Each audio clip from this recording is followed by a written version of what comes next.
Very upset. Very upset. Yes. Did he lose a lot of fans, you think? Oh, yeah, he did. And they buy shoes, too. LeBron James, as great as he is, as gifted as he is, was not born with a clutch gene.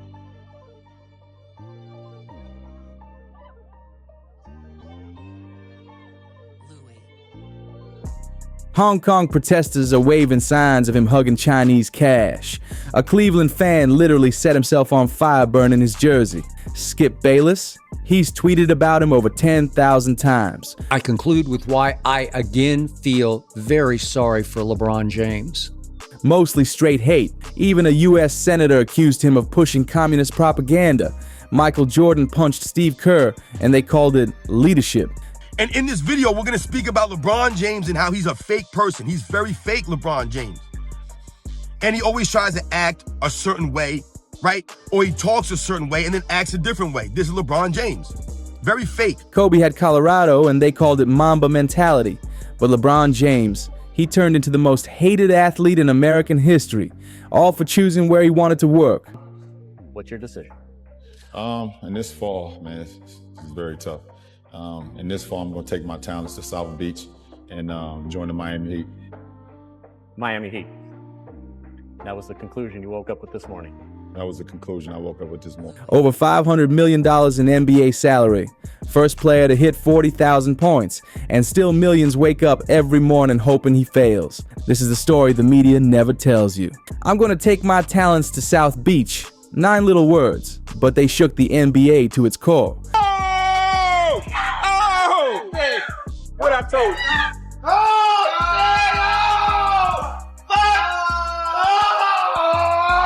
That wasn't just an announcement, it was the spark that built the most hated athlete in American sports history. His image collapsed overnight.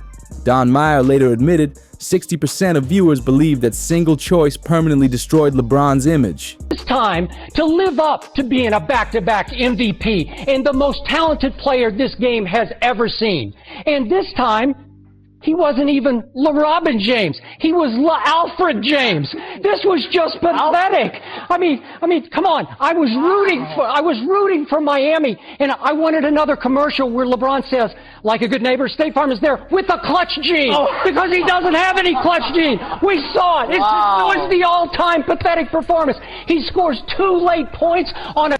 I have said exactly what Michael said, sitting here about 15 times over the last year. Permanently, not just temporarily. Fans weren't just upset, they were furious. Cleveland turned into chaos within hours. Jerseys blazing in the streets, fans crying in bars, men hurling rocks at his giant billboard. LeBron James, as great as he is, as gifted as he is, was not born with a clutch gene. I am sorry to say it, but it proved me right once again. The once proud "We Are All Witnesses" sign instantly flipped into a monument of betrayal. And then came Cavaliers owner Dan Gilbert with the most unhinged move of all. Tell you this, if he retires at the end of this year, there's going to be a lot of who lose a lot of money. Because there's no more LeBron James to talk bad about, and you won't be in the algorithm. You better hope he plays for the next 5 to 7 so you can feed your... He didn't just drop an angry letter, he typed it out in Comic Sans, the same font kids use in 4th grade, and slapped it on the team's official website. He promised the Cavs would win a title before the self-titled former king ever did.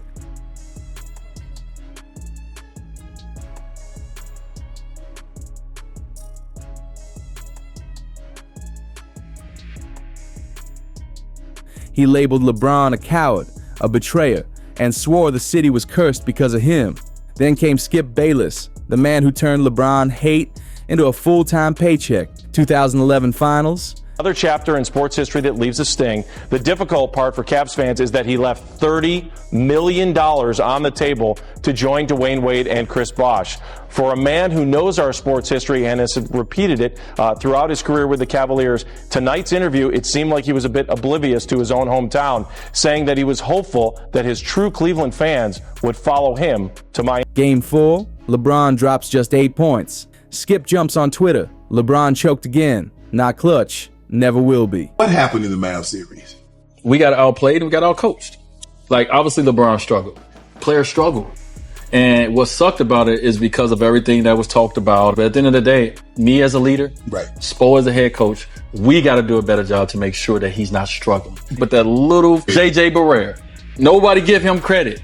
JJ Barea was the one who changed the. We didn't have no answer for him. And so we were more talented, but they were a better team. 2014 finals. The AC breaks. LeBron cramps so bad he can't walk. Skip mocks him, calls him LeCramp, says Jordan would have played through it. LeBron can be the weakest mentally superstar I've ever witnessed. His only argument is longevity. Dante Stallworth clapped back, tweeting, any person seriously saying LeBron should have played through full leg cramps. BC Jordan played with flu, has never been an athlete ever, but Skip doubled down live on First Take.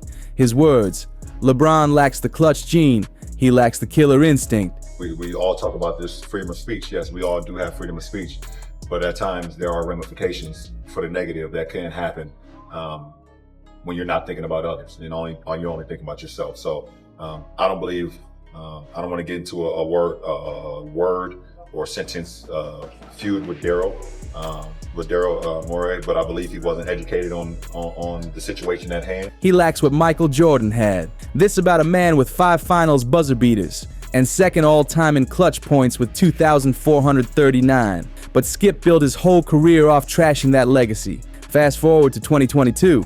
Skip tweets that LeBron in year 19 was stat padding when chasing Kareem's scoring record. See what's going on, and then to come back just in time to hear LeBron say that people who take the side of democracy aren't informed about the facts. I mean, has LeBron been to Hong Kong? I mean, does he know the facts? Do any of these NBA players who are out against Hong Kong, do they know the facts of what's going on? I mean, it's really striking. Here's my message to the NBA. Don't become part of Beijing's communist propaganda machine. Show some independence. The man is making history, and Skip tries to spin it into garbage time selfishness. But here's what makes blood boil. The double standard.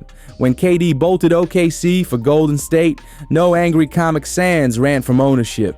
When Kawhi forced his way out of San Antonio, did Pop drop a manifesto?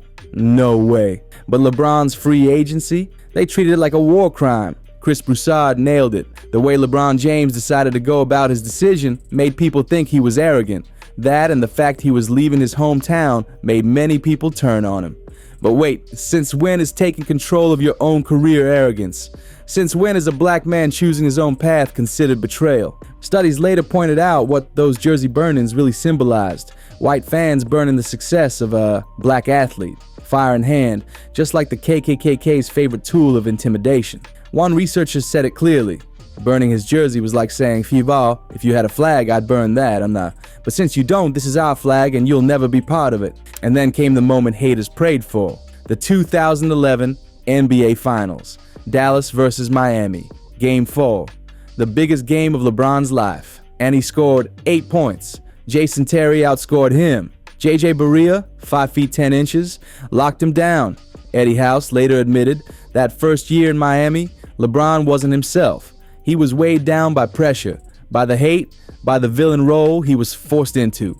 At times, it didn't even look like LeBron was enjoying the game. Heat assistant coach David Fizdale admitted that season was brutal on him. The weight of the decision and the non-stop backlash crushed his vibe. The press never gave him a break.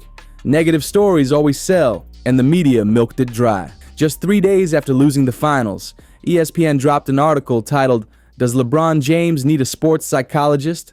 The internet went nuclear. LA fraud, LA choke, the frozen one. Skip Bayless even called it the worst choke by a superstar in NBA history. Fast forward to 2019, LeBron had rebuilt his legacy, won rings and stood tall as more than an athlete. But then Rockets GM Daryl Morey tweeted support for Hong Kong protesters, and LeBron's response stunned everyone. He said, "I don't want to get into a feud with Daryl Morey, but I believe he wasn't educated on the situation. The man who wore I Can't Breathe shirts was now telling someone to stay quiet about human rights." He added, "So many people could have been harmed, not only financially, but physically, emotionally, spiritually." Senator Josh Hawley ripped him apart. His words, "This statement is unbelievable. People are being harmed, shot, beaten, gassed right now in Hong Kong by China, by the Communist Party. The NBA is so eager to appease protesters in Hong Kong, clapped back with signs of LeBron hugging stacks of Chinese money. One protester begged reporters, please remember, all NBA players, what you said before, Black Lives Matter. Hong Kong lives also matter. The hypocrisy was impossible to ignore. But here's the wild part. Even when LeBron does something legendary, the media twists it into shade. 2016. He brings Cleveland its first championship in 52 years, coming back 3-1 against the 73-9 Warriors. Skip's reaction? The Warriors choked. 2020. He wins a ring for the Lakers in the bubble after Kobe's death. The spin? Mickey Mouse Championship. 2023. He breaks Kareem's all-time scoring record. Skip tweets, congrats to LeBron, but Jordan did it better with fewer shots. No matter what he does, they throw an asterisk on it. Meanwhile, look at what other legends got away with. Michael Jordan punched Steve Kerr, bullied teammates, gambled endlessly. The media calls it killer instinct. Kobe Bryant clashed with teammates, demanded trades. They call it Mamba mentality. Larry Bird told opponents his plays just to humiliate them. The media calls it psychological warfare. But when LeBron passes instead of forcing a shot, not clutch. When he takes a rest, load management. When he speaks his mind, shut up and dribble. And let's not forget, Jordan went 1-9 in the playoffs before Pippen. But back then, no Twitter memes roasting him, no Instagram clowns making him a gif in 5 minutes. LeBron misses a dunk in the 2017 ECF. It's trending worldwide in minutes. Studies show negative LeBron content gets 3 times more engagement than positive, because hate literally pays. Skip Bayless himself has 3.5 million followers, almost all built on bashing LeBron. His most viral tweets, every single one, LeBron slander. The system literally rewards hating this man. But here's the real truth. LeBron caught more hate than any NBA superstar because he didn't follow the script. He wasn't grateful enough. He didn't stay in Cleveland forever.